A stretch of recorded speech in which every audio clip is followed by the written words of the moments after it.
روپے کی فیسیں دے کر MBA ہو رہا ہے، یہ جو ہے اکاؤنٹنٹ، یہ CA کر لیا ہے، یہ کوئی اور جو ہے فزکس میں کیمسٹری میں، اور ڈاکٹر بن گیا تو کیا ہی کیا، اس لیے کہ بڑی چیز جو پاکستان سے ایکسپورٹ ہوتی وہ ڈاکٹر ہے۔ جو اتنے بڑے پیمانے پر جو کالج کھلے ہوئے، 3 لاکھ روپے ایک سال کی، 5 لاکھ روپے ایک سال، یہ کیوں لیتے ہیں اور کیوں لوگ دیتے ہیں؟ کہ موقع مل جائے۔ امریکہ کی ڈیمانڈ ہے، ان کے ہاں ڈاکٹر جو ہیں جتنے چاہیے نہیں ہے، لہذا اور بھی بہت سی جگہوں پر تو جس چیز کی مارکیٹ میں ڈیمانڈ ہے وہ علم ہے۔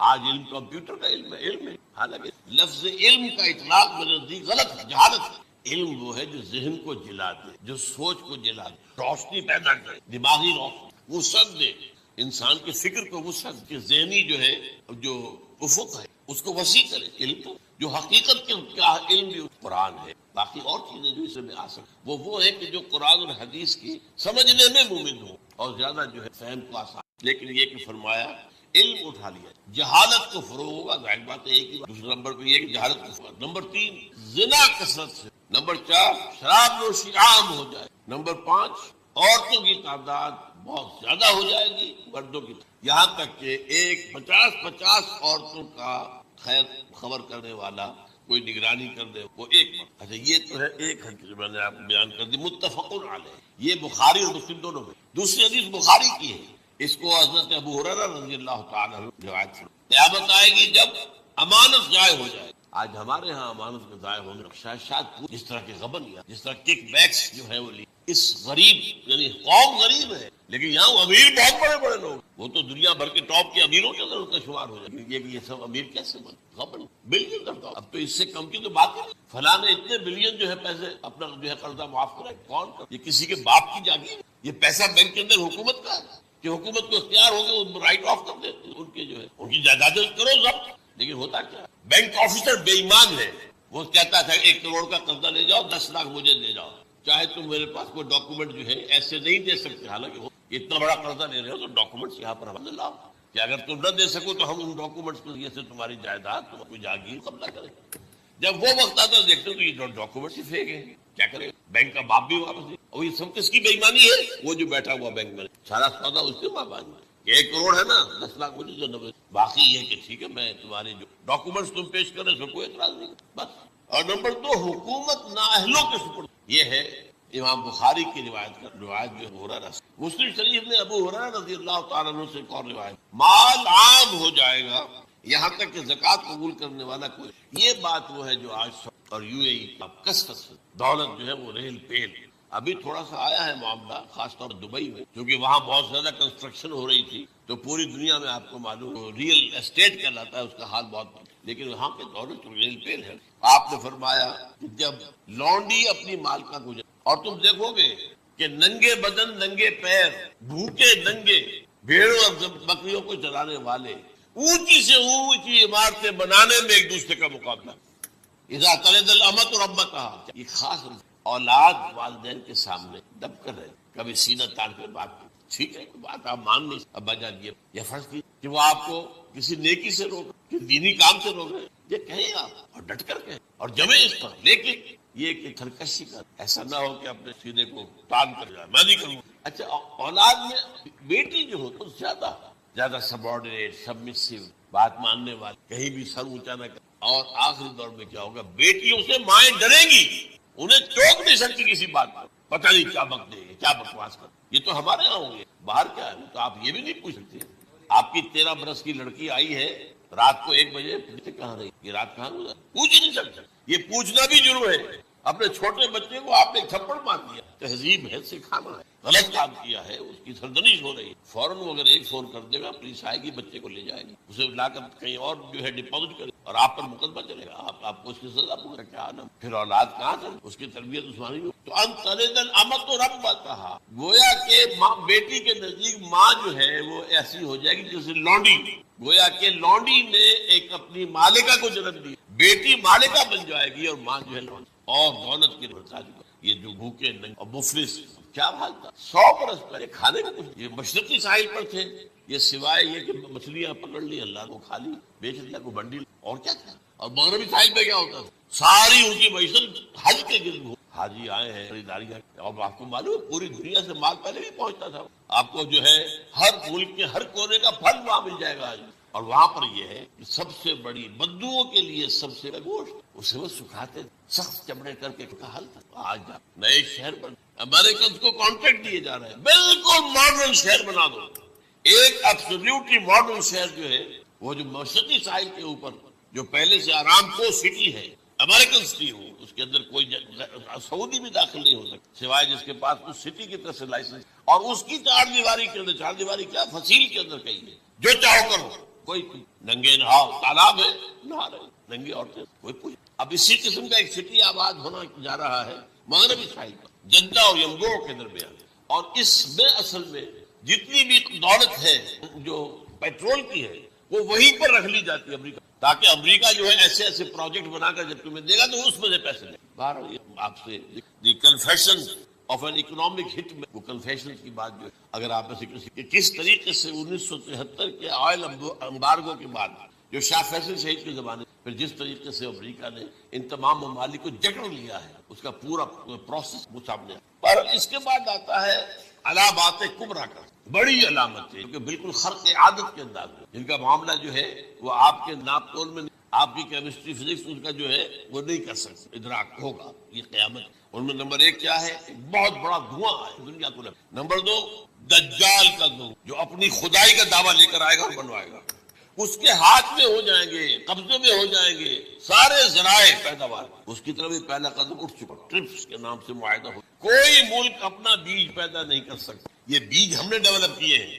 ان کے ڈیولپمنٹ سے پہلے تم ایک ایکڑ سے گندم لیتے تھے، آج کتنی لے رہے ہیں؟ کس بنا پر؟ جینیٹکس کا جو کام ہم نے اس کی بنا پر تو ہمارا حق ہے، اس کی رائلٹی ہمارے پاس آنی چاہیے. لہذا صرف ان اداروں سے ملٹی نیشنل سے خریدا جائے گا بیج، اور بیج بھی وہ دیں گے وہ کہ جس سے جو فصل اگے گی وہ بیج نہیں لا سکتے، وہ بیج کا کام نہیں. جیسے آپ کو معلوم ہے کہ آپ کے یہاں جو گوشت کھایا جاتا ہے مرغے کا، مرغا گوشت جو ہے اس میں مرغا ہو یا مرغی ہو اس کے اندر کوئی وہ کیفیت ہی. ان کے انڈے جو ہے ان سے آپ بچے حاصل نہیں کر سکتے. ہے تو انڈا، دیکھنے کو تو انڈا ہے لیکن وہ بنڈا جو ہے اس سے بچے نہیں حاصل کر. ایسے ہی وہ گندم کا بیج لیں گے نظر آئے گی گندم، لیکن اس کے اندر وہ صلاحیت کہ اس سے جو فصل ہوئے گی اس کا نتیجہ جو ہے وہ بھی آپ نے یہ ہونا ہے. اللہ جانے قدم اٹھ رہے ہیں ادھر. پھر یہ ہے کہ دابۃ الارض، زمین سے ایک حیوان نمودار ہوگا، زمین شخص ہوگا. ابھی میں کہہ رہا ہوں خرق عادت چیزیں وہ نہیں جو ہماری کسی حساب کتاب میں جو باتیں پہلے آئی ہیں وہ تو حساب کتاب میں آ رہی ہیں، کچھ بھی آ رہی ہیں، ساری چیزیں مشاہدہ ان کا ہو رہا ہے. لیکن یہ ہے کہ دابۃ الارض، یہ کہتے ہیں کہ کوہ صفا، اس میں جو نہیں ہے حدیث، کوہ صفا پھٹے گا اور اس میں سے ایک حیوان دابہ وہ ظاہر ہوگا. تو اسی لیے فرمایا ہے وَإِذَا وَقَعَ الْقَوْلُ عَلَيْهِمْ اخرجنا لهم دابۃ من الارض تکلم، تو ہم اندر سے پیٹ کو چیر کر زمین کے پیٹ کو ایک حیوان کو کریں گے جو انسانوں سے بات کرے گا. نمبر 4 طلوع الشمس، یہ بھی خرق عادت. سورج تو طلوع ہوتا ہے مشہور معاملہ، یعنی جو کائنات کے اندر جو گڑبڑ ہوگی کہ بات آتی ہے کہ یہ معاملہ جو ہے یہ تو اس پورے سولر سسٹم کو اگر بدل تو مشرق. اس کے بعد ہے عیسیٰ ابن مریم کا نزول، اس کے بارے میں آیت نزول ہونا ہے. یہ علامات قیامت میں سے حضور نے بیان فرمایا ہے، اور قرآن مجید کی اصطلاحات کے حوالے سے نص قطعی جو ہے وہ میں آپ کے سامنے رکھا. پھر یاجوج ماجوج کا ایک معاملہ، یہ میں ابھی اس وقت زیادہ اس پر بات نہیں.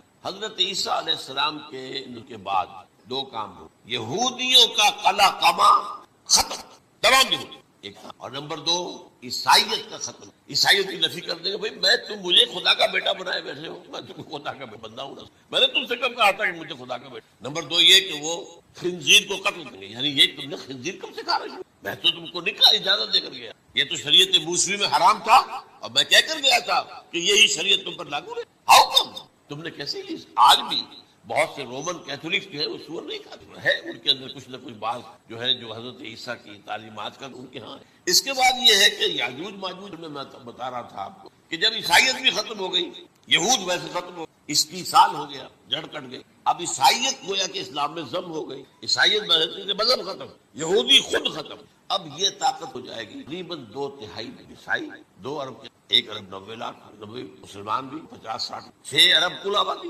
لیکن اس کے بعد آتا ہے یاجوج ماجوج. یہ یاجوج ماجوج میرے نزدیک چائنا اور ان کی مجموعی طاقت اتنی ہوگی اور یہ اس طرح آئیں گے ہر اونچائی پر سے اترتے ہوئے پھسلتے ہوئے. جیسے 1962 جب وار ہوئی تھی بٹوین چائنا اینڈ انڈیا تو وہ اس وقت کا نقشہ جو آج بھی اخبارات میں پڑھتا تھا تو یاد waves after waves of Chinese soldier coming down the slopes of Himalaya. تو وہ ہے نا کہ تعداد کا حساب نہیں. اور رشیا اور یہ مل کر جو میرا اندازہ یہ ہے کہ جب پہلے ملحمۃ العظمیٰ ہو وہ عیسائیوں اور مسلمانوں کی اس وقت یہ دونوں پاورز نیوٹرل رہے. لیکن غالباً یہ بات طے کر ویپنز آف ورلڈ جو ہے ماس ڈسٹرکشن یہ استعمال مت. اگر یہ ویپنز آف ماس ڈسٹرکشن استعمال کرو گے تو ہم میدان میں آئے. اس میں وہ جنگ جب ہو چکے عیسیٰ کو فتح حاصل ہو جائے گی اور پھر یہ کہ یہودیت ختم عیسائیت بطور اسلام میں ضم ہو پھر وہ 40 برس کا عہد. لیکن جب یہ فتح ہو جائے گی اب یاجوج ماجوج اور اتنی تعداد میں آئیں گے کہ بحیرہ طبریہ جو ہے اس کا سارا پانی پی جائے گا. یہ تو اگر آپ کو کبھی اندازہ ہو یا کوئی آپ جانے لوگ جو ان چینیوں سے واقف وہ کہتے ہیں زمین پر ہلتی ہوئی کوئی چیزوں سے وہ چھوڑی چھوڑ کے کھا جائے. جہاں وہ جاتے ہیں ایز اے لیبرر وہاں کے جو سارے کتے ہیں ختم ساری بلیاں ختم ہر شے سانپ کھاتے ہر شے. اور یہ تمام ایسٹرن کنٹری بڑی ڈیلیشس سانپ وغیرہ اور یہ جس طرح کھا جائے پانی پیے ایک قطرہ نہیں رہے گا. تو پھر جو اللہ تعالیٰ اس میں ایک ایسی بیماری پیدا یہ معجزے سے ہو یعنی ان کے اوپر فتح جو ہے وہ عام لڑائی کے ذریعے سے نہیں بلکہ اس کے اوپر فتح جو ہوگی وہ اللہ تعالیٰ ایک بیماری پیدا ہوگی سب بڑھ. اور اس کے بعد اللہ تعالیٰ ایسے پرندے بھیج بڑی لمبی لمبی نو والے ہیں کہ جیسے گدھ ہو کے صاف کر دیں گے. ورنہ تو یہ ہے کہ جو بدبو جو پیدا ہوتے نوع ان کے خاتمے کے بعد پھر یہ ہوگا کہ حکومت اسلامی پوری دنیا میں حضرت 45 برس وہ رہیں گے. اسی میں وہ کہلن بھی آ جائے گا. وہ فلماد و کہلن جو میں نے شروع میں بیان کیا اسی میں یہ ہے شادی بھی ان کی اولاد اور پھر ان کی انتقال ہوگا تو حجرے میں وہیں پر جہاں اور ابو بکر اور قیامت کے دن میں اور یہ ساتھ. تو یہ ہے حالات و واقعات. بہرحال اس میں یہ ہے کہ یہ نوٹ کر لیجیے کہ جہاں تک ہمارے ہاں آج کل کا معاملہ ہے میرے نزدیک میں یہ کہنے پر جو رفع و نزول مسیح کو نہیں مانتا وہ کم سے کم منکر حدیث میں اس سے کم. اب یہ ہے کہ جو لوگ مہدی کو نہیں مانتے ان کا معاملہ میں سمجھتا ہوں چند منٹ اس لیے کہ حدیثیں صحیح ہیں بخاری مسلم اور یہ کہ بہرحال ان کا معاملہ ایسا نہیں ہے حضرت عیسیٰ کا. حضرت عیسیٰ کے آنے کا جو کچھ ہوگا وہ تو میں نے آپ کے سامنے بیان کر. لیکن یہ ہے کہ حضرت مہدی ہمارے نزدیک اس میں فرق عادت کوئی ہے ہی نہیں. جیسے ہر صدی کے مجدد ہوتے ہیں آخری صدی کے مجدد وہ ہوں گے اور میرے نزدیک یہی آخری اور اسی میں حضرت مہدی کا سعودی عرب میں کوئی خانہ جنگی ہوگی کسی بادشاہ کے انتقال پر اور پھر اس وقت یہ ظاہر وقت ملک کے حالات کو سنبھالنے ان کو زبردستی نکالیں گے چھپے ہوئے ہو ایک گھر میں. یہ حضرت ام سلمہ رضی اللہ تعالی عنہ کی روایت ہے کہ ایک بادشاہ کے انتقال پر خانہ جنگی ہو اور ایک شخص مدینے سے بھاگ کر مکے میں چھپ جائے. یہ تو ہے ان کے الفاظ میں توجیہ کر رہا ہوں. لوگ ان کی طرف دیکھ رہے ہوں گے کہ یہ جو وقت آیا ہے فتنے کا ہماری قوم پر ہمارے ان کی شخصیت ایسی ہے میں آئے صلح صفائی کر اور وہ جو ہے اس ذمہ داری سے بچ کر بھاگیں گے اور جا کر مکے میں چھپ پھر لوگ انہیں تلاش کر کے نکالیں گے اور زبردستی ان کے ہاتھ میں بیٹھ کریں ورنہ وہ اتنے بڑے منصب کو. اور پھر یہ ایک حدیث میں آتا ہے اس نے فی لیلۃ واحدہ ایک رات میں ان کی مکمل اصلاح کر یعنی اگر کوئی تھوڑا بہت نقص اور عیب ہوا بھی کوئی کمی کوتاہی ہوئی بھی تو اللہ تعالیٰ ایک رات میں اصلاح کر. لیکن ہمارے نزدیک اس کے خرق عادت ہے ہی نہیں. البتہ جو کہتے ہیں اہل تشیع وہ خرق عادت کہ ان کے 12ویں امام جو ہے وہ بچپن ہی کے اندر اس خوف سے کہ جو بنو عباس بادشاہ ہیں وہ ان کو تو وہ ایک غار میں چھپا دیے. اب وہ 1200 برس سے اس غار کو اور اس کے بعد وہ ظاہر ہو. اس میں خرق عادت ہے. لیکن یہ کہتا ہوں کہ محض خرق عادت کی بنیاد پر ہم اس کی نفی نہیں. کیوں کیا ہم یہ نہیں مانتے کہ اصحاب کہف 300 برس تک سوئے رہے؟ یہ کیا عام بات ہے. حضرت عزیر علیہ السلام اللہ نے انہیں موت دی موت اور 100 برس کے بعد زندہ کر دی. تو خرق عادت حضرت عیسیٰ کو ہم اتنا بڑا خرق عادت کہ اٹھا کر آسمان پر تیسرے آسمان کے اوپر ہے موجود ہے. اب بھی شب معراج میں تیسرے آسمان پر ان کی ملاقات تو یہ خرق عادت کی بنیاد پر نفی نہیں ہم کرتے. لیکن یہ کہ لیے ہمارے پاس احادیث اس لیے ہم البتہ خود وجود جو ہے حضرت نبی کا وہ کوئی عجیب وہ تو جیسے پہلے بھی آئے ہیں ہمارے مجددین ایسے ہوگی اور دین کو تازہ کر ایک صحیح اسلامی ریاست جو ہے وہ عرب میں قائم ہو جائے گی دوبارہ. حضور نے فرمایا وہ عدل اور انصاف سے عرب کو اسی طرح بھر دے گا جیسے کہ وہ اس سے پہلے ظلم اور جور اور زیادتیوں کے سے یہ کام ہوگا. یہ تو مجدد اس حوالے سے. لیکن بہرحال میں نے پھر بھی کہا کہ اگر احادیث کی کمزوری کی وجہ کہ صحیح عین میں نہیں ہے اگر کوئی شخص انکار کرے تو مجھے کوئی اعتراض نہیں. لیکن جو حضرت عیسیٰ کے سماوی اور حضرت عیسیٰ کے نزول کا انکار کرتا ہے وہ کم سے کم میں انہیں اور آگے کوئی فتویٰ نہیں دیتا کہ وہ کافر ہو گیا یا یہ ہوگا. لیکن منکر حدیث کے لائن میں وہ لازم کیونکہ اتنی واضح پکی حدیثیں ہیں حضرت اور علامات قیامت میں جس ذکر آتا ہے کہ اس سے انکار جو وہ جب تک آپ پوری حدیث کے ذخیرے کا انکار نہ کریں اس وقت تک لہذا وہ بھی جو انسانوں میں رسول آئے ہیں انہی کی ہدایت کے پیرو ہیں، ان میں سے وہ ایمان لائے جس کی مثال ہمارے ساتھ جنات تھے، حضرت موسیٰ پر ایمان رکھنے والے تھے، تورات کے ان کا گزر ہوا قرآن انہوں نے پھر جا کر گویا کہ قرآن مجید میں جب یا ایھا الناس کہا جاتا ہے تو اگرچہ انسان مراد ہے لیکن یہ کہ انہی کے تابع خطاب جو ہے وہ جنات سے، لیکن اس صورت میں اس کو کھول دیں تاکہ یہ اسی پر قیاس کرتے ہیں پورے قرآن کو، اس پورے قرآن کے مخاطب انسان بھی ہے جنات، لیکن یہاں صرف یہ کہ اس کو ایک تسنیہ تصنیف فَبِأَيِّ آلَاءِ رَبِّكُمَا تُكَذِّبَانِ فَبِأَيِّ آلَاءِ رَبِّكُمَا تُكَذِّبَانِ یا معاشر الجن والانس، اے انسانوں اور اے جنات کی جماعتوں، تو کھل کر جو ہے صراحت کے ساتھ جو انسانوں کے ساتھ جنات کا ذکر اور ان سے خطاب، تو صرف اس ایک اور بات یہ ہے کہ اس میں دو جنتوں کا تذکرہ، اور سورہ واقعہ میں بھی ایسا ہی ہے، ان دونوں میں ترتیب عجیب ہے مضامین کے اعتبار سے، جس کو کہ آپ مرر امیج کہتے ہیں۔ آج کل مکان بہت سے بنتے کہ بالکل مرر امیج ہوتے ہیں کہ یوں لا کے ملا دیے تو ایک جیسے، ڈرائنگ روم جڑے ہوئے ہیں، پھر کوئی بیڈ روم ہے وہ ادھر ہے، پھر ادھر آخر میں پورچ ہے، وہی نقشہ ادھر ہے وہی نقشہ ادھر ہے، تو گویا کہ ہے مرر امیج۔ تو ان دونوں صورتوں میں مضامین جو ہے مرر امیج سے۔ سورہ رحمان میں قرآن مجید کی عظمت کا بیان اور اس کا جو حق ہے جو انسانوں کو ادا کرنا چاہیے اس کو مضمر کیا، اور عظمت قرآن کا یہ شروع ہو رہی ہے۔ سورہ واقعہ میں وہ آخر میں آئے گا عظمت کا بیان، اور جو لوگ کہ اس کا حق ادا نہیں کرتے، پھر اس میں اس کے بعد جو ہے پہلے ذکر ہے اہل جہنم کا، اور اس کے بعد ہے دو طرح کی جنت، دو درجے ہیں اہل جنت، لیکن وہاں کیا ہے پہلے تذکرہ ہے دو کامیاب گروہوں کا، اور پھر آخر میں تذکرہ ہے۔ اس اعتبار سے اس میں مضامین اور ایک مرر امیج کی ترتیب سے یہ اکثر ترتیب۔ سورۃ الرحمن بسم اللہ الرحمن الرحیم، نوٹ کر لیجئے یہ ترجیحی جو آیت ہے اس میں 31 مرتبہ، کل آیات 78 ہیں جن میں سے 31 جو ہیں تو در حقیقت فَبِأَيِّ آلَاءِ رَبِّكُمَا تُكَذِّبَانِ، یہ اسلوب قرآن مجید میں یا تو سورہ شعراء میں آ چکا ہے، 8 بار وہ الفاظ آئے تھے، ان فی ذلک لآیہ وما کان اکثرهم مؤمنین وان ربک لہو العزیز الرحیم، 8 بار۔ یا یہ القمر میں ہم 4 دفعہ پڑھ چکے ہیں، فکیف کان عذابی ونذر ولقد یسرنا القرآن للذکر، اور یہاں سورۃ الرحمن میں 31 بار آئے گا فبأي آلاء ربک۔ بسم اللہ الرحمن الرحیم، الرحمن علم خلق علم، رحمان، اور یہ اللہ کا وہ نام ہے جو رحمت کے مادے سے، لیکن خاص شان اس کی یہ ہے کہ جس میں ایک طوفانی کیفیت سے اللہ کے ٹاٹے مارتے ہوئے سمندر، غضبان ہم پڑھ چکے ہیں 2 دفعہ،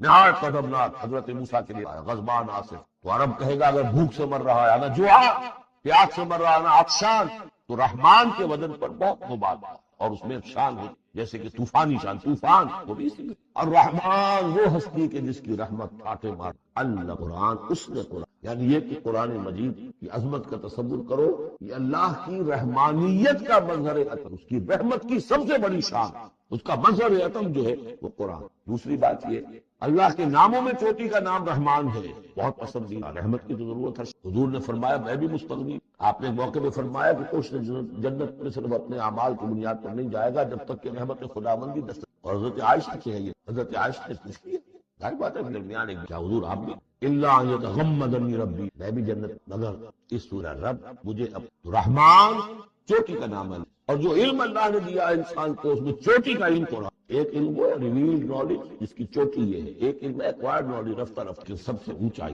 خلق الانسان، اسی نے انسان کو بنایا، اور اس کی کریشن کا کلائمیکس، تخلیق کی میراث انسان ہے، خلقتہ بیدی، ہم نے دونوں ہاتھوں سے بنایا، جس میں عالم امر اور عالم خلق جمع ہو، اس سے آگے علمہ البیان، جو صلاحیتیں انسان کو دی ہیں ان میں چوٹی کی صلاحیت جو ہے بیان، انسان کو کہا گیا حیوان ناطق، قوت بیان، اور یہ بات ہمیں معلوم ہے کہ یہ جو انسان کا جو برین ہے، ایک بات ہے گوریلاز میں بھی ہے، چمپینزیز میں اور بھی حیوانات کے اندر بھی ہے، گھوڑے کا بھی برین ہے، لیکن یہ برین جیسے جیسے رفتہ رفتہ لوئر اینیمل سے اوپر آپ آ کر دیکھتے ہیں ہائیسٹ انسان کے اندر آ کر اس کا جو گرے میٹر ہے، وہ جو ہائیسٹ ایوالو فارم ہے، اس میں مختلف ایریاز، یہ ویژن کا ایریا ہے، آنکھ سے جو انفارمیشن جا رہی ہے وہ پھر ڈسائفر ہوتی ہے گرے میٹر کے اس پچھلے حصے ایریا ہے، لیکن سب سے بڑا رقبہ جو ہے وہ ہے، اور اس کے 2 حصے، دوسرے کی بات سننا اور سمجھنا، پھر اپنی بات کہہ، یہ 2 ایسپیکٹ، اسپیچ سینٹر، اس میں دونوں چیزیں آ جائیں، کلام کا فہم اور پھر کلام کو دوسروں تک، تو علمہ البیان، اللہ نے صلاحیتیں تو اور بھی دی انسانوں کو، یہ آنکھ بھی کان بھی، لیکن یہ آنکھ اور کان تو ہے، بلکہ بعض حیوانات کی بصارت ہم سے کہیں زیادہ آگے ہے، بعض حیوانات وہ ہیں کہ جنہیں روشنی کی بھی ضرورت نہیں دیکھنے، بغیر اندھیری میں بھی دیکھ، ہم تو اندھیرے میں نہیں دیکھ سکتے۔ اس طرح کان، گھوڑے کا کان جو ہے اس کے کان کھڑے ہو جاتے ہیں اینٹنا کی طرح سے، اگر کہیں سے آہٹ ہو، جب یہ اپنے گھوڑ سوار جنتو نے دیکھا، سنا جب ذرا سی آہٹ کہیں کے گھوڑے سے، اس حوالے سے باقی چیز ان میں تو یہ کہ علیحدہ علیحدہ گنا جائے گا تو صلاحیتیں باقی شاید انسان سے بہتر بھی دوسری، سونگنے کی صلاحیت کتے میں جتنی ہے ہمارے پاس تو 1/100 بھی نہیں۔ حیوانات میں سونگنے کا ایریا دیا بہت بڑا ہوتا ہے، وہ سونگ کر چیزوں کو اندازہ کرتے ہیں کھانے کی ہے کہ نہیں، لیکن انسان کے ہاں آ کر ہائیسٹ لیول آف برین میں اب یہ جو 4 آیتوں سے 3 جملے بنے، الرحمن آیت 1 ہو گئی لیکن جملہ تو نہیں بنا، الرحمن مبتدا ہے، علم القرآن خبر ہے، جملہ اب بنا، تو جملے 3 ہوئے، الرحمن و علم القرآن خلق الانسان علمہ البیان۔ اس کو جو ریشو پروپورشن کا قاعدہ ہوتا تھا نسبت و تناسب کا حساب میں ارتھمیٹک 3 ویلیوز دی گئی ہیں، چوتھی تلاش کرو، چوتھی ویلیوز میں کیا ہے جو مضمر ہے، چھپی ہوئی ہے۔ انسان کو جو بہترین صلاحیت اللہ نے دی ہے قوت بیان، اس کا مصرف بھی ہونا چاہیے بہترین، کا بہترین مصرف یہ ہے کہ قرآن سمجھو اور سمجھو، قرآن پڑھو، اور جیسے کہاوت ہے کہ توپ اس لیے نہیں بنتی کہ اس سے مکھیاں ماری جائیں، اسی طرح اتنی بڑی صلاحیت جو تمہیں اللہ نے دی ہے، اسی صلاحیت کو وکلا استعمال کرتے ہیں جو اچھا آرگو کر سکتے، ڈیموگرام کوئی لیڈر ہے بڑی اچھی تقریر کر سکتا، وہ بھاگنے پر جو ہے مجمع کو آبادہ کر، لوگوں کو آبادہ کرتے گا، وہ اپنی گردنیں کٹ لیڈر بن جائے، تو یہ صلاحیت جو ہے اس لیے نہیں، دنیا میں لیڈریاں اپنی، اس کا مصرف کیا ہے، قرآن سمجھو، اور یہ ہے بیان، اللہ کا بیان، اس بیان کو سمجھنا، پہلے تو اسپیچ سینٹر کا وہ حصہ جو ہے، اور پھر اسپیچ سینٹر کا جو دوسرا جو حصہ ہے وہ اس کو، چنانچہ اس کو کھول کر بیان کر دیا محمد رسول اللہ صلی اللہ علیہ وسلم۔ حدیث ہے آپ کی جس کے راوی ہے عثمان ابن عفان، دیکھیے نام کے اندر بھی وہ قافیہ مل رہا ہے، الرحمن علم القرآن خلق الانسان علمہ البیان عن عثمان ابن عفان۔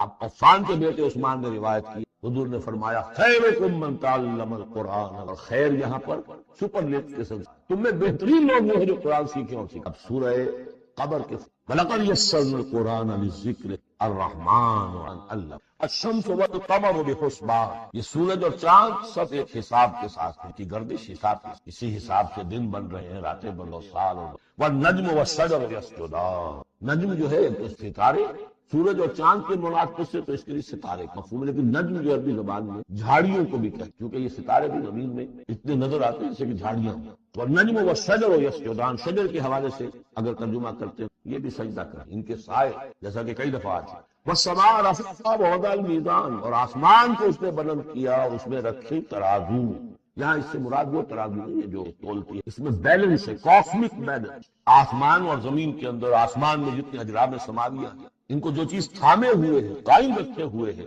وہ ایک بیلنس، جو کشش ثقل ہے ان کی مختلف، یہ سب ایک دوسرے کو کھینچ رہے ہیں، اور ادھر ادھر سے دونوں طرف سے جو کھینچ ہے وہ ہر کرے کو اپنی، یہ بیلنس جب ذرا سا گڑبڑ ہوگا اور یہ کرے آپس میں ٹکرا، فاصلے بھی کہیں تو ہوتا ہے conversely proportional to the distance, لہٰذا وہ جو گریویٹیشنل فورس ہے، اگر ایک طرف سے ذرا فاصلہ کم ہو گیا اس کا مطلب دوسری طرف بڑھ گیا، تو یہ کاسمک السماء رفعها ووضع اللہ کا خوف، دیکھو اس میزان میں، توازن میں، یہ جو بیلنس ہے یہاں کا، کوئی کمی بیشی نہ بچ جائے، واقیم الوزن بالقسط ولا تخسروا، اور قائم رکھو وزن کو قسط کے ساتھ، عدل کے ساتھ، اور اس کے اندر کہیں کوئی کمی نہ تطغوا نہ تفسد، نہ کمی نہ زیادہ، کہیں فاصلہ بڑھ جائے گا تب بھی خرابی، کہیں فاصلہ کم ہو جائے گا تب، والارض وضعها للانام، الفاظ کی مناسبت سے بعض لوگوں نے سمجھا کہ ترازو ہی مراد ہے، تو ٹھیک ہے اس میں کوئی حرج نہیں ہے اگر مراد نہیں، لیکن ترتیب دیکھیے جس طرح یہ کہا ہے الشمس والقمر، اب اس کے حوالے سے یہ گویا کہ کاسموس کی بات ہے، اس کاسموس کی بات کے بعد نیچے اتر کے والارض وضعها تدریجاً نیچے، اور زمین کو ہم نے بنا دیا، رکھ دیا لوگوں کی، یہ پست ان کے قدموں اپنی مخلوقات کے لیے، مخلوقات میں انسان بھی ہیں، فیہا فاکہۃ، اس میں میوے ہیں، والنخل کھجوریں ہیں، ذات الاکمام جن پر کے غلاف چڑھے ہوتے ہیں، والحب ذو العصف، اور اناج ہے جس کے ساتھ بھوس بھی ہوتا ہے، والریحان، اس کے 2 ترجمے تو یہ کہ اور خوشبودار پھول بھی ہے، یا یہ کہ اور دوسری غذائیں ہیں، فَبِأَيِّ آلَاءِ رَبِّكُمَا تُكَذِّبَانِ، عام طور پر جو ترجمہ ہے اس میں اعلیٰ کا ترجمہ کیا گیا ہے نعمتیں، لیکن اصل میں یہاں نعمت قدرت، ان دونوں کو جب کہیں وہ نعمت کا تذکرہ ہے، کہیں اللہ کی قدرت، اس کی قدرت کی نشانی ہے، فَبِأَيِّ آلَاءِ رَبِّكُمَا تُكَذِّبَانِ، تو تم اپنے رب کی کون کون سی نعمتوں اور قدرتوں کا انکار کرو، تکذبان صیغہ ہے دونوں سے خطاب ہو رہا، انسانوں سے، اور یہ بات آگے چل کر واضح ہو، خلق الانسان من صلصال کالفخار، ہم نے بنایا انسان کو اس صلصال سے، اس سوکھی ہوئی خشک مٹی سے، وہ گاڑا سنا ہوا گورا صلصال من حمإ مسنون، اور جب وہ اتنا سوکھ گیا کہ کھنکنے لگا، کالفخار، جیسے ٹھیک رہا ہوتا. وخلق الجان من مارج من نار، اور جنات کو ہم نے بنایا آگ کی لپٹ، جس کو کہ ہم اس سے پہلے پڑھ چکے ہیں سورہ ہجر میں، ناری سموم، لو جیسی ہوتی ہے جس کے اندر کی آگ. تو ایسے ہی وہ جو فلیم ہوتا ہے شعلہ، اس کا ایک حصہ تو ہے جو نظر آتا ہے اور ایک حصہ وہ نظر نہیں آتا. وہ جو اوپر کا حصہ وہ ہے جب سب سے زیادہ ہیٹ ٹیمپریچر ہائیسٹ وہاں ہو، وہ مارج من نار. فبأي آلاء رب المشرقین و رب ہے مشرقوں کا بھی، دونوں مشرقوں کا اور دونوں مغرب. یہ تسمیہ کی جو مناسبت سے یہاں پر مشرقین، کہیں مشارق والمغارب، رب المشارق کہیں مشرق و مغرب، اور یہ سب مشرق و مغرب واحد کی حیثیت سے بھی درست ہے. اور مشرقین اور مغربین، اس وقت کا جو مشرق ہے جہاں سورج نکل رہا ہے، اس کے مقابلے میں مغرب ہے جہاں وہ ڈوبے گا. لیکن وہی مغرب وہ مشرق ہے دوسرے ہمارا جو پیچھے جو حصہ ہے گلوب کا، اور جو ہمارا مشرق ہے وہ اس کا مغرب. دو مشرق دو. پھر یہ کہ ہر نقطہ جو ہے زمین پر وہ مشرق بھی ہے مغرب، کسی نہ کسی وقت وہاں پر سورج جو ہے طلوع ہو رہا ہے، کبھی وہاں پر مشارق والمغارب. لیکن یہاں پر تسمیہ کی مناسبت سے رب المشرقین و رب المغربین، دونوں مشرقوں کا رب مالک اور دونوں مغرب. فبأي آلاء ربكما مرج البحرین یلتقیان، اس نے چلا دیے دو دریا جو آپس میں ملے ہوئے بھی ہیں، بینہما برزخ لا یبغیان، لیکن ان کے مابین ایک ایسا پردہ حائل ہے کہ وہ ایک دوسرے میں گھستے نہیں ہیں، داخل نہیں، اپنی حد کے. یہ ہے گرم روئیں چلتی ہیں ٹھنڈے پانی، یا جیسے کہ کابل پر نظر آتا ہے دو دریا چل رہے ہیں، دریا سندھ کا پانی علیحدہ نظر آ رہا ہے اور کابل کا علیحدہ نظر، اٹک پر اور کافی دور تک پھر علیحدہ نظر. فبأي آلاء ربكما تكذبان يخرج منهما اللؤلؤ والمرجان، اور ان دونوں سے نکلتے ہیں موتی بھی اور گونگے بھی. فبأي آلاء ربكما وله الجوار المنشآت في البحر كالأعلام، اور ان کے اس کے لیے ہی ہے، اللہ ہی کی ملکیت ہے وہ پہاڑ جیسے جہاز، جوار المنشآت جو اونچے کھڑے رہتے ہیں اور سمندر میں ایسے ہوتے ہیں جیسے پہاڑ. پچھلے زمانے میں بھی تو اگرچہ بادبانی ہوتے تھے، جب بادبان کھل جاتے تھے تو بڑی اونچی بادبان ہوتے، پہاڑی چھوٹے. اور آج جو کچھ چلتے ہیں بڑے بڑے جہاز، ان کو دیکھیں تو پہاڑ ہوتے. فبأي آلاء ربكما کل من علیہا فان. اب یہ جو یہاں آئی ہیں اللہ کی سمنائی نوٹ کریں گے جب ہم سورہ واقعہ پڑھیں. پہلے آیا ذکر قرآن اور اس کا جو ایک مضمر ہے چیز کہ انسان کو اس قرآن کی عظمت اور فضیلت کو سمجھ کر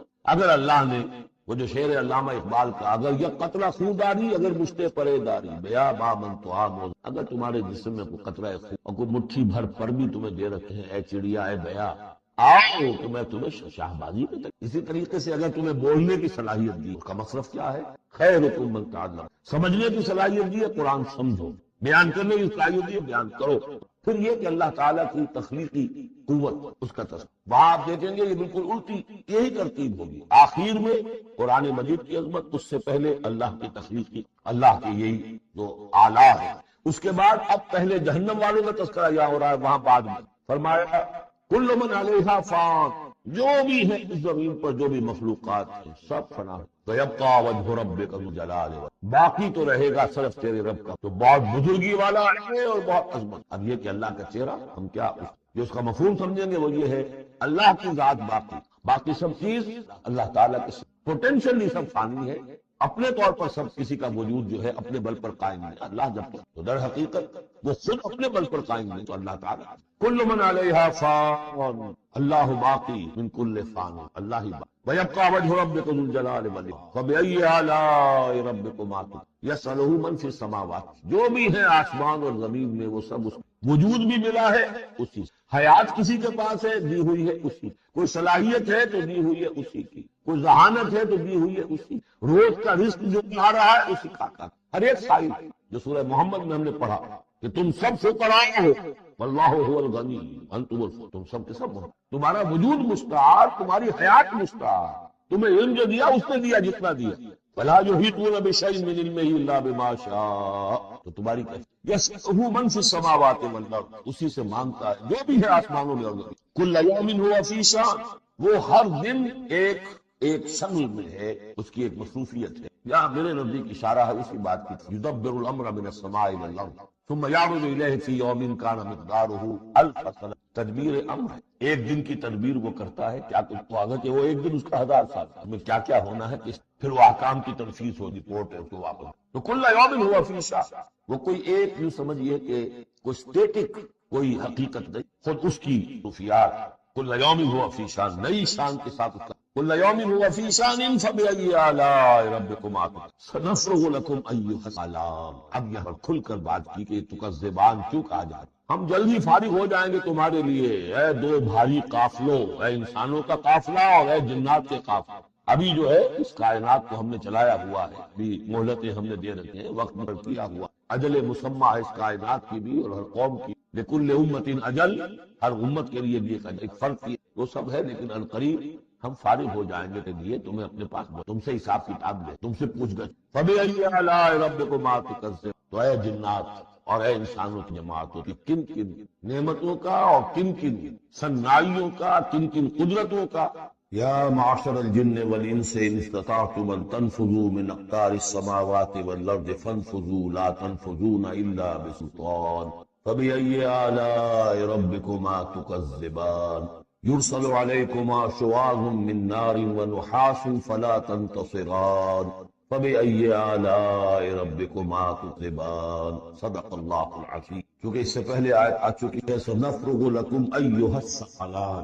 ہر قافلہ، ایک قافلہ انسانیت اور ایک قافلہ جو مشتمل ہے. اب یہاں اس آیت میں، آیت نمبر 33 میں براہ راست خطاب ہے، اے گروہ جن اور اے گروہ انس، یا معاشر الجن والانس ان استطعتم، اگر تمہارے اندر استطاعت ہے، طاقت رکھتے ہو، ان تنفذوا من اقطار السماوات والارض، کہ تم نکل بھاگو آسمانوں اور زمین کے دائروں سے، کناروں سے. تنفذوا تو نکل جاؤ. لا تنفذون الا بسلطان، نہیں نکل سکو گے مگر اللہ تعالیٰ کی سرحد. یہ آیت مبارکہ مشکلات القرآن میں پوری طرح ہم شاید ابھی نہ سمجھ پائیں جب تک کہ اور ہمارا علم جو کائنات کے کاسموس کے بارے میں اور علم بڑھ نہیں. لیکن یہ کہ عام طور پر یہ سمجھا گیا ہے کہ یہ انسان اور جن جو ہیں ایک حد تک ان کی رسائی ہے اس کائنات کے اندر، اس سے آگے نہیں. جیسے کہ آ چکا ہے، میں پہلے بھی بیان کیا ہے کہ جنات کے لیے غالباً یہ ہمارا جو سولر سسٹم ہے، یہ پورا جو ہے یہ ان کی جولان گاہ ہے، اس میں یہ جائیں جدھر جائیں چلے جائیں، اس سے آگے. انسانوں کا معاملہ یہ ہے کہ وہ اس کے اندر بھی جو بھی فاصلہ طے کرتے ہیں، وہ ظاہر بات ہے کہ وہ اس کے لیے مشینیں ایجاد کر کے جہاں تک جا رہے ہیں اس پورے سولر سسٹم تک بھی ان کی رسائی نہیں. لیکن یہ کہ ایک گمان میرا ہے جو میں آپ کے سامنے کر رہا ہوں کہ قرآن مجید جب آسمانوں اور زمین کی بات کرے تو وہ مراد ہوتی ہے کل کائنات، کل یونیورس. اور کل یونیورس کے کناروں سے نکل بھاگنا، اس کے کیا معنی؟ اس کے معنی یہ ہے معدوم ہو جائے، یعنی یہ کہ جہنم میں پڑنے والے چاہیں گے کہ ہم معدوم ہو جائیں. کاش کہ جیسا کہ ہم نے پڑھا تھا سورہ نساء میں، فَكَيْفَ إِذَا جِئْنَا مِن كُلِّ أُمَّةٍ بِشَهِيدٍ وَجِئْنَا بِكَ عَلَىٰ هَٰؤُلَاءِ شَهِيدًا. اس روز انسان چاہیں گے کہ اس طرح زمین شق ہو جائے، اس پہ دھس جائے اور زمین اوپر سے برابر کر. یہ تو ہوگا یوم الحساب کو. لیکن سوال یہ ہے کہ من اقطار السماوات والارض، تمام آسمانوں اور زمین کے کناروں سے نکل بھاگنا، معدوم ہونا، یہ بھی بس میں نہیں ہے. اللہ کے اذن سے ہی ہم بنے ہیں، ہمیں وجود عطا ہوا، اور اللہ ہی کا اختیار ہے جو ہمیں معدوم کر سکتا. لاکھ چاہے کہ معدوم ہو جائیں، معدوم نہیں، یہ بھی ہمارے اختیار سے بات. اذن رب ہی ہو تو ہم معدوم ہوں بغیر اذن رب. یہاں پر ویسے جو اللہ بسلطان، اللہ کا حکم، اللہ کی مرضی، اللہ اس طرح کی کوئی بات ہے، اگرچہ عام طور پر بات وہ سمجھی گئی ہے جو پہلے میں نے بتایا. میرا گمان یہ ہے واللہ اعلم. بہرحال مشکلات القرآن میں سے فَبِأَيِّ آلَاءِ رَبِّكُمَا تُكَذِّبَانِ، تو تم اپنے رب کی کن کن نعمتوں اور کن کن صنائیوں اور کاریگریوں اور کن کن قدرتوں کا انکار کرو. یرسل علیکما شواظ من نار، تم پر پھینکے جائیں گے شعلے بھڑکتے ہوئے آگ کے، ونحاس، اور دھواں ملا ہوا، وہ آگ جس میں بھی دھواں ملا ہوا ہو، فلا تنتصران، تو تم بدلہ نہیں لے سکتے. فَبِأَيِّ آلَاءِ رَبِّكُمَا تُكَذِّبَانِ. فَإِذَا انشَقَّتِ السَّمَاءُ، جب آسمان پھٹ جائے گا، فَكَانَتْ وَرْدَةً كَالدِّهَانِ، تو ایسے ہو جائے گا گلابی رنگ کا جیسے کہ تیل کی تلچھٹ ہو. جب تیل کو صاف کیا جاتا ہے تو اس کے نیچے جو تلچھٹ رہ جاتی گلابی رنگ. فَبِأَيِّ آلَاءِ رَبِّكُمَا تُكَذِّبَانِ. فَيَوْمَئِذٍ لَا يُسْأَلُ عَنْ ذَنبِهِ إِنسٌ وَلَا جَانٌ، تو اس روز کوئی پوچھنے کی ضرورت نہیں ہوگی ان کے گناہوں کے بارے میں، نہ انسانوں سے نہ جن. اللہ تعالیٰ پوچھے گا، حساب کتاب بھی ہوگا، لیکن یہ کہ اپنی جگہ پر ہر ایک کے چہرے پر لکھا ہوگا اس کا بل الانسان علی نفسہ بصیر. چنانچہ کئی جگہ قرآن مجید میں نقشہ کھینچا گیا ہے. میدان قیامت میں جب لوگ کھڑے ہوں گے، کچھ لوگوں کے چہرے تر و تازہ ہوں گے، کچھ لوگوں کے اوپر مردنی چھائی. اس کی مثال بہترین ہوتی ہے ہائی سکولز کے اندر. ہر سال جب ڈکلیئر کرتے ہیں امتحان، سالانہ امتحان کا نتیجہ، تو جب کھڑے ہوتے ہیں طالب علم سننے کے لیے، تو بعض لوگوں کے چہروں کے اوپر لکھا ہوتا ہے کہ یہ فیل ہونے، اس لیے کہ انہیں معلوم ہے لکھ کر کے آئے تھے. اور بعض کے چہرے تر و تازہ ہوتے ہیں، انہیں اگر فکر ہوتی ہے تو اس کی کہ میں فرسٹ آتا ہوں یا نہیں آتا، بس اس کی تشریح، لیکن یہ کہ انہیں کوئی اندیشہ یہ نہیں ہوتا جو فکر تو فَيَوْمَئِذٍ لَا يُسْأَلُ عَنْ ذَنبِهِ إِنسٌ وَلَا جَانٌ، اس دن پوچھا جانا ضروری نہیں ہوگا کسی سے بھی، نہ جن سے نہ انس سے، ان کے گناہ کے بارے میں۔ فَبِأَيِّ آلَاءِ رَبِّكُمَا تُكَذِّبَانِ يُعْرَفُ الْمُجْرِمُونَ بِسِيمَاهُمْ، پہچان لیے جائیں گے مجرم اپنے چہروں سے، چہرے ان کے اترے ہوئے انہیں تو معلوم ہوگا۔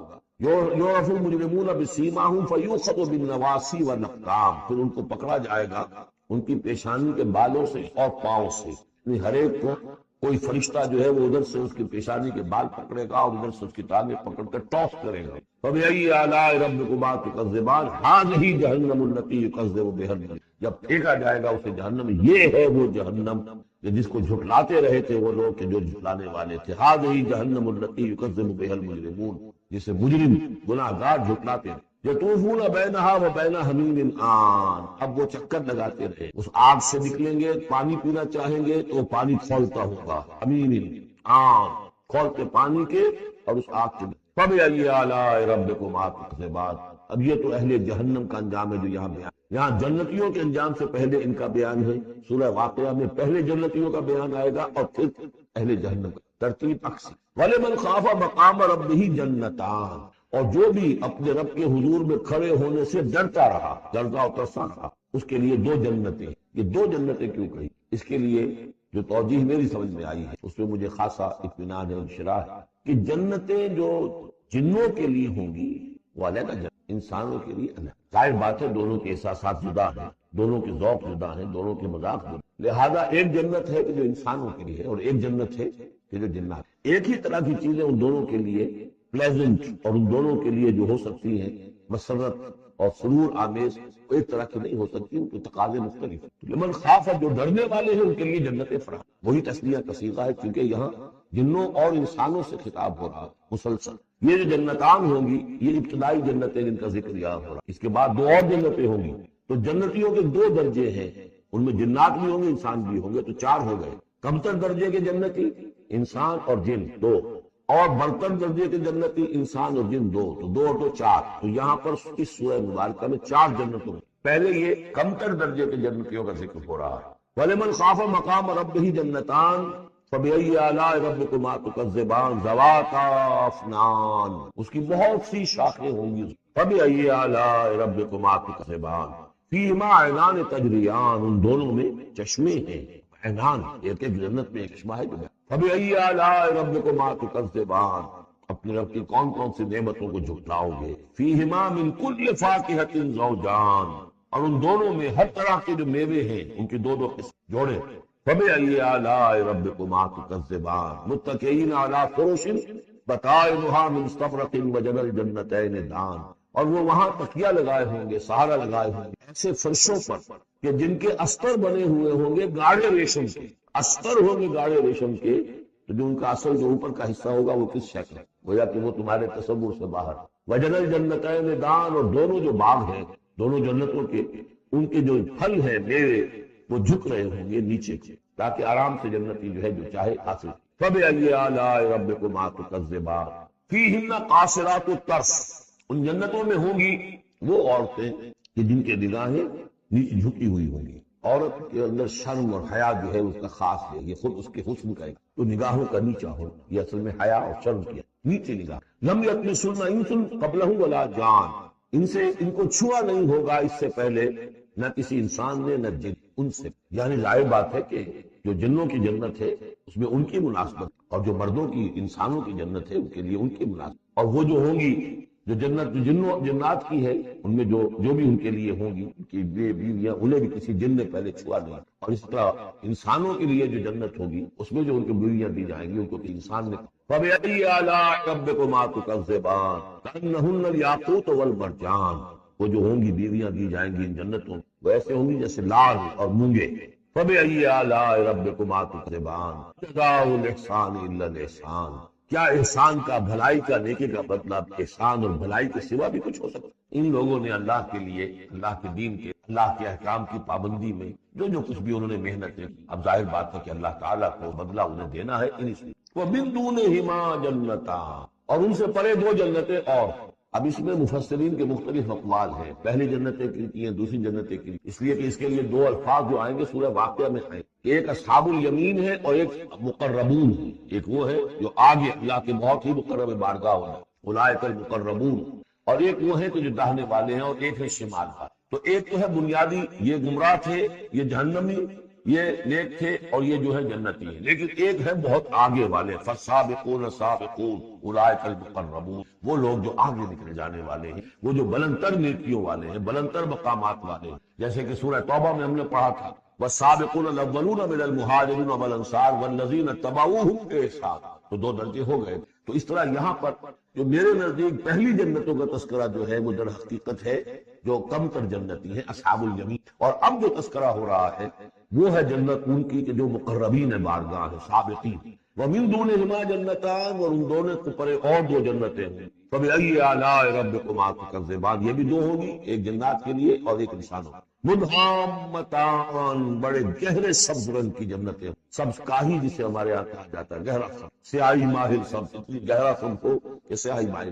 یہ میں ابھی عرض کروں گا اس کی خاص پس منظر۔ فَبِأَيِّ آلَاءِ رَبِّكُمَا تُكَذِّبَانِ فِيهِمَا عَيْنَانِ نَضَّاخَتَانِ، اس میں دو چشمے ہیں ابلتے ہوئے۔ فَبِأَيِّ آلَاءِ رَبِّكُمَا تُكَذِّبَانِ فِيهِمَا فَاكِهَةٌ وَنَخْلٌ وَرُمَّانٌ، اس میں میوے ہیں، کھجورے ہیں، انار ہیں۔ فَبِأَيِّ آلَاءِ رَبِّكُمَا تُكَذِّبَانِ، یہ یوں سمجھیے کہ ایک تو ہے خالص عربی ذوق اور عرب کا جو ایک خاص ماحول، اور خاص طور پر عرب کا وہ علاقہ جس میں قرآن نازل ہے، حجاز پہاڑی علاقہ ہے، اس میں جب آتے تھے چشمے اور جب بہہ جاتی تھی وادیاں تو ابلتی ہوئی پہاڑی چونکہ چشمے جیسے ہوتے، پہاڑی نالے، تو ان کے اندر جوش و خروش ہو، اور دوسرے کہ وہاں پر جو باغات ہوتے تھے کھجور کے درخت، اور وہاں پر وہ سبزی جو رنگ ہے ان کا وہ سبزی مائی گہرا، اور اسی کے اندر پھر جو چھاؤں ہے، تو جو ان کا تصور ہے ایک عربی ذوق ہے، ایک عجمی ذوق ہے، عجمی ذوق ہے جو پہلے بیان ہوا، عربی ذوق ہے جو اب بیان ہے۔ فیہما فاکہۃ ونخل ورمان، اب یہ چیزیں جو ہے یہ عرب کے اندر